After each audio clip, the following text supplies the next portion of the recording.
ஜெயராஜனா கொஞ்சம் ஆட்டம் இருந்து கருப்பு ட்ரெஸ் தான் போடணும். ஆட்டம் வரும்னா கேமராவை எல்லா மாலையும் போடுறாரா? கருப்பு ட்ரெஸ்ஸில் தான் வராரு. இவர் இப்போ மண்டே லைட்டாக நாட்டி விடுங்க. கொஞ்சம் இருந்தேன் வீடியோ கட்டுறேன் ஃபுல்லா. தெரியல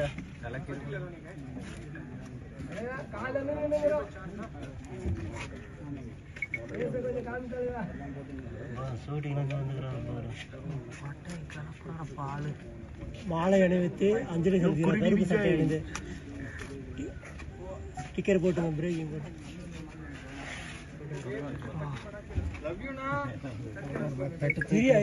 இருங்க இப்பதான் போறாரு.